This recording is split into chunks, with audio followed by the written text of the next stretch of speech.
નમસ્તે વિદ્યાર્થી મિત્રો, મારી ચેનલ ભાવિન શર્મા આપ સૌનું હાર્દિક સ્વાગત છે. હજી સુધી આપે મારી ચેનલ સબસ્ક્રાઈબ ન કરી હોય તો તુરંત સબસ્ક્રાઈબ કરો. વિદ્યાર્થી મિત્રો, આજે આપણે ધોરણ 7 વિષય ગણિત પ્રકરણ 6 ત્રિકોણ અને તેના ગુણધર્મના આગળના દાખલાનો અભ્યાસ કરશું. પરીક્ષા નજીક છે તો વારંવાર મારા વિડીયોનું પુનરાવર્તન કરો. હવે પછીના વિડીયોમાં આઈએમપી પ્રશ્ન પેપર સત્રાંત પરીક્ષાનો આપવામાં આવશે. તો આપણે આગળ દાખલો જોઈએ. 5મો દાખલો, નીચેની આકૃતિઓમાં એક્સનું માપ શોધો. તો અહીં તમે જોઈ શકો છો કે ત્રિકોણની અંદરના બે ખૂણાના માપ આપણને આપેલ છે 50 અને 70 અને બહિષ્કોણનું માપ આપણે શોધવાનું છે. તો આપણે આગળ શીખી ગયા કે બહિષ્કોણનું માપ બરાબર બે અંતઃસન્મુખ કોણનો સરવાળો, એટલે કે ત્રિકોણની અંદરના બે ખૂણાનો આપણે સરવાળો કરીએ એ બહિષ્કોણનું માપ થાય. એટલે કે ખૂણો x બરાબર 70 + 50 બરાબર 120. ત્યારબાદ બીજો દાખલો પણ એવો જ છે કે ત્રિકોણની અંદરના અંતઃસન્મુખ કોણ આપણને બે આપેલ છે 55 અને 45. એટલે અહીં પણ આપણે એવી જ રીતના કરશું કે ત્રિકોણના બહિષ્કોણનો માપ બરાબર બે અંતઃસન્મુખ કોણના માપનો સરવાળો. તો ખૂણો x બરાબર 55 + 45 બરાબર 100. ત્યારબાદ ત્રીજા દાખલામાં બહિષ્કોણનું માપ આપેલ છે અને એક અંતઃસન્મુખ કોણનું માપ આપેલ છે અને અંદરનો બીજા અંતઃસન્મુખ કોણનું માપ આપણે શોધવાનું છે. તો અહીં પણ અજ્ઞાત અંતઃસન્મુખ કોણ xનું માપ બરાબર ત્રિકોણના બહિષ્કોણનું માપ ઓછા જ્ઞાત અંતઃસન્મુખ કોણનું માપ. એટલે કે 115 માંથી 45 બાદ કરશું એટલે આપણે xનું માપ મળશે કે જે 70 હશે. ત્યારબાદ આપણે છઠ્ઠો દાખલો જોઈએ કે નીચેની આકૃતિઓમાં ત્રિકોણના ખૂણા એક્સનું માપ શોધો.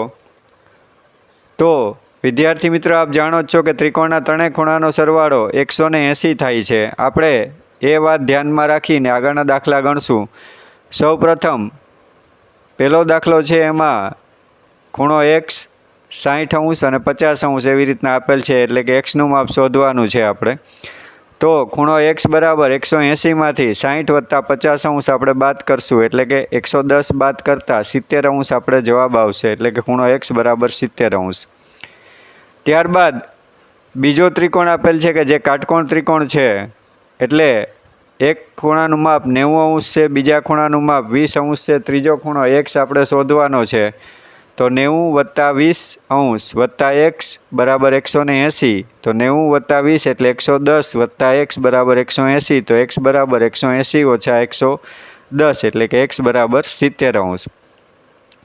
ત્યારબાદ ત્રીજો દાખલો છે કે જેમાં એક ખૂણાનું માપ 140 છે, બીજા ખૂણાનું માપ 30 છે, ત્રીજા ખૂણાનું માપ આપણે શોધવાનું છે. તો અહીં પણ એવી જ રીતના 140 + 30 x બરાબર 180.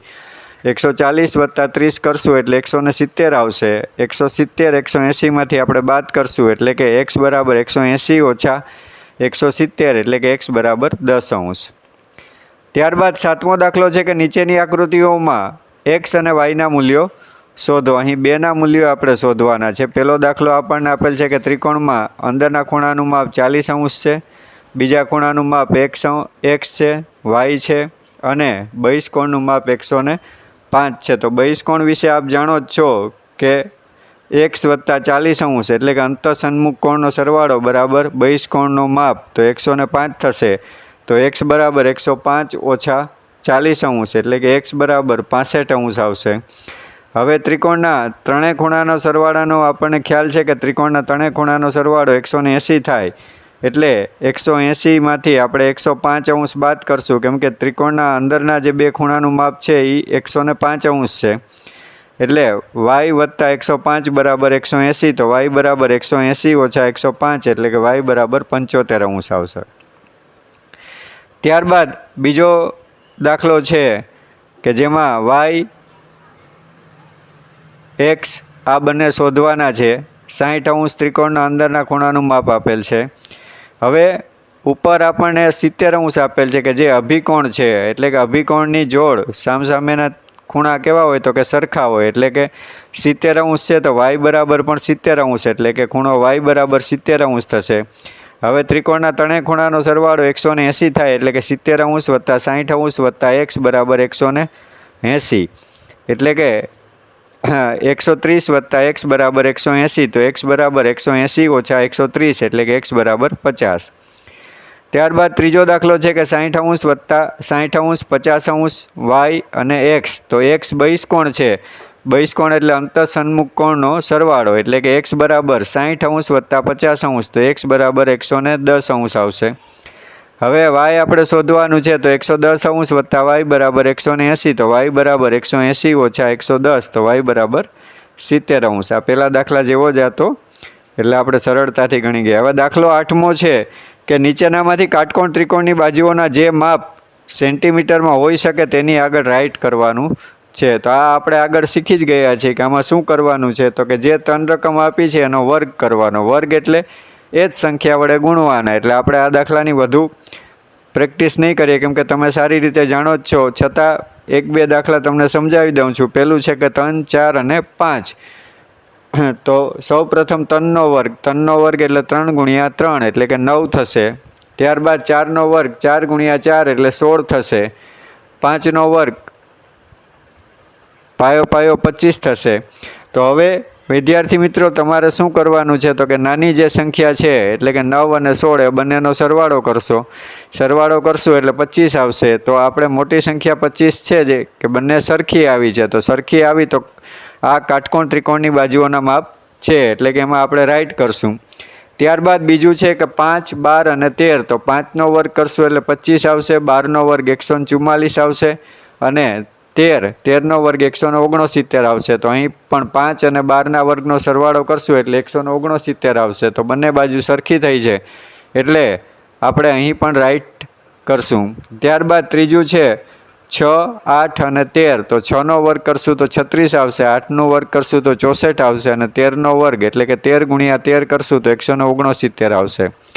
તો 6નો વર્ગ 36 વત્તા 8નો વર્ગ 64, આ બંનેનો સરવાળો કરશું એટલે 100 આવશે. તો 100 વત્તા 100 બરાબર 169 નહીં થાય, એટલે અહીં આપણે ક્રોસ કરશું. તો આવી જ રીતના વર્ગ કરતાં તમારે બધા દાખલા ગણવાના છે. તો વિદ્યાર્થી મિત્રો, પરીક્ષામાં આ દાખલો ખૂબ જ અગત્યનો છે, તો સારી રીતે કરવા, ગુણાકાર જ કરવાના છે. ત્યારબાદ આપણે 9મો દાખલો જોઈએ કે ત્રિકોણ ABCનો બહિષ્કોણ ખૂણો ACD છે. સાબિત કરો કે ખૂણો A વત્તા ખૂણો B બરાબર ખૂણો ACD. તો વિદ્યાર્થી મિત્રો, અહીં આકૃતિ આપણને આપેલ છે કે જેમાં ABCDE ત્રિકોણ ABCમાં ખૂણો 1 અને ખૂણો 2 આપેલ છે.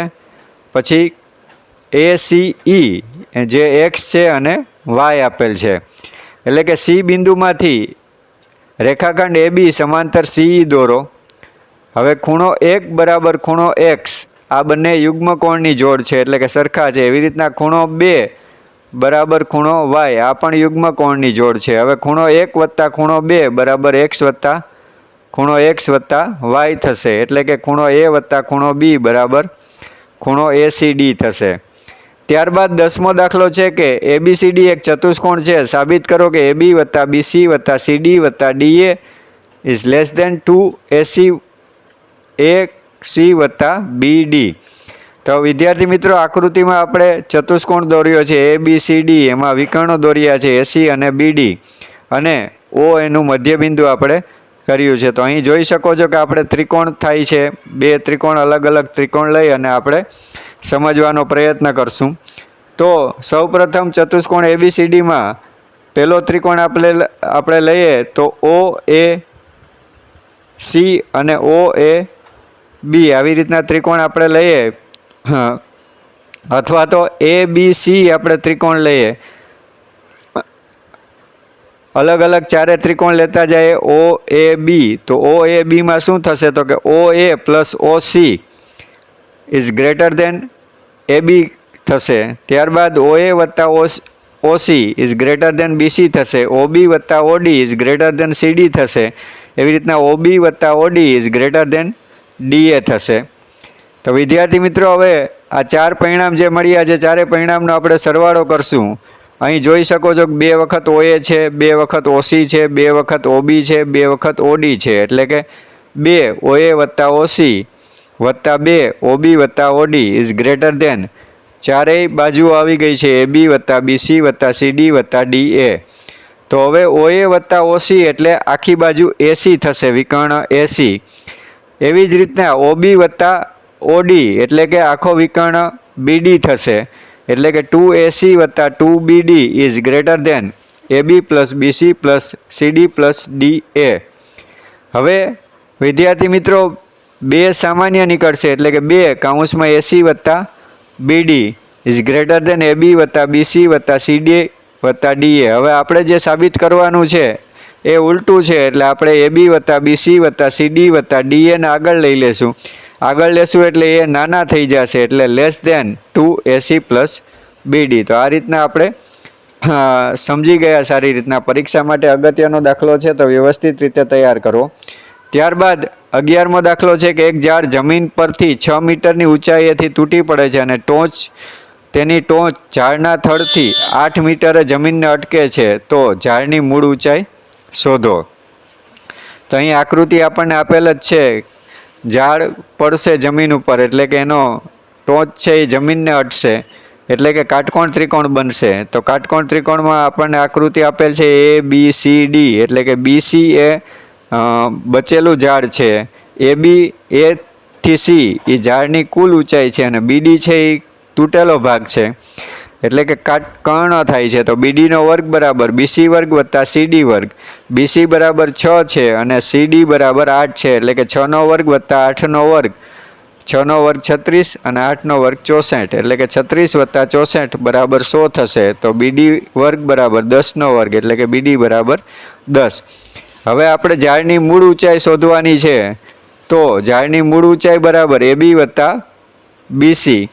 તો AB બરાબર શું છે? તો કે BD છે, એટલે કે BD વત્તા BC. તો 10 વત્તા 6 બરાબર 16 મીટર થશે, એટલે કે ઝાડની મૂળ ઊંચાઈ 16 મીટર થશે. ત્યારબાદ 12મો દાખલો છે કે જેની લંબાઈ 15 સેન્ટીમીટર અને વિકર્ણ 17 સેન્ટીમીટર લંબાઈનો હોય તેવા લંબચોરસની પરિમિતિ શોધો. તો અહીં જોઈ શકો છો કે ત્રિકોણ DAB માં આપણે જોઈએ તો શું છે? તો કે BD એ કર્ણ છે, તો BD નો વર્ગ બરાબર એક બાજુનો વર્ગ AD નો વર્ગ વત્તા AB નો વર્ગ. તો 17 નો વર્ગ બરાબર AD વર્ગ વત્તા 15 નો વર્ગ. તો 17 નો વર્ગ એટલે 289 બરાબર AD વર્ગ વત્તા 225. હવે 289 માંથી 225 આપણે બાદ કરશું એટલે AD વર્ગ બરાબર 64 આવશે. 64 છે એ 8 નો વર્ગ છે, એટલે AD બરાબર આપણો જવાબ આવશે 8. એટલે કે આપણને બાજુ મળી ગઈ લંબચોરસની, એક લંબાઈ 15 સેન્ટીમીટર અને પહોળાઈ 8 સેન્ટીમીટર. હવે આપણે એની પરિમિતિ શોધવાની છે. તો લંબચોરસની પરિમિતિનું સૂત્ર છે 2 કૌંસમાં લંબાઈ વત્તા પહોળાઈ. તો 2 કૌંસમાં 15 વત્તા 8. તો 15 વત્તા 8 એટલે 23 થશે. 23 ને 2 વડે ગુણતા આપણો જવાબ આવશે 46 સેન્ટીમીટર. ત્યારબાદ 13મો દાખલો છે કે એક સમબાજુ ચતુષ્કોણના વિકર્ણોના માપ 10 સેન્ટીમીટર અને 24 સેન્ટીમીટર છે. તો સમબાજુ ચતુષ્કોણની પરિમિતિ શોધો. તો અહીં આપણે આકૃતિ દોરી છે. સમબાજુ ચતુષ્કોણ ABCD, મધ્યબિંદુ એનું O કીધેલ છે. તો AC બરાબર 14 સેન્ટીમીટર છે. તો હવે કાટકોણ ખૂણો બને છે, એટલે આપણે વિકર્ણના માપ આપેલ છે. તો મધ્યબિંદુ એટલે અડધા ભાગ થાય છે, એટલે કે AC બરાબર 24 સેન્ટીમીટર છે. તો OA બરાબર કેટલા થશે? તો કે OA બરાબર AC નું અડધું, એટલે કે 1/2 AC થશે, એટલે કે 1/2 ગુણ્યા 24, એટલે કે OA બરાબર 12 સેન્ટીમીટર થશે. એવી જ રીતના OB બરાબર 1/2 BD, એટલે કે 1/2 ગુણ્યા 10, એટલે કે OB બરાબર 5 સેન્ટીમીટર થશે. હવે વિદ્યાર્થી મિત્રો સૌપ્રથમ આપણે ત્રિકોણ OAB માં જોઈએ તો AB એ કર્ણ છે અને OA અને OB એક બાજુ અને બીજી બાજુ છે. તો AB વર્ગ બરાબર OA વર્ગ વત્તા OB વર્ગ. તો OA બરાબર 12 નો વર્ગ વત્તા OB બરાબર 5 નો વર્ગ. તો 12 નો વર્ગ 144 વત્તા 5 નો વર્ગ 25, એટલે કે AB વર્ગ બરાબર 169 આવશે. તો AB બરાબર આપણો જવાબ આવશે 13, કેમ કે 169 13 નો વર્ગ છે, એટલે આપણે જવાબ લખશું AB બરાબર 13 સેન્ટીમીટર. હજી આપણો દાખલો પૂરો નથી થયો, કેમ કે આપણે સમબાજુ ચતુષ્કોણની પરિમિતિ શોધવાની છે. તો સમબાજુ ચતુષ્કોણ એટલે કે જેની ચારે બાજુ સરખી છે, એટલે કે ચતુષ્કોણમાં 4 બાજુ હોય તો એક બાજુ 13 સેન્ટીમીટર છે, તો ચારેય બાજુ 13 સેન્ટીમીટર જ હશે. એટલે કે સમબાજુ ચતુષ્કોણની પરિમિતિ બરાબર 4 ગુણ્યા બાજુનું માપ. તો 4 ગુણ્યા 13 કરશું એટલે કે 52 સેન્ટીમીટર જવાબ આવશે.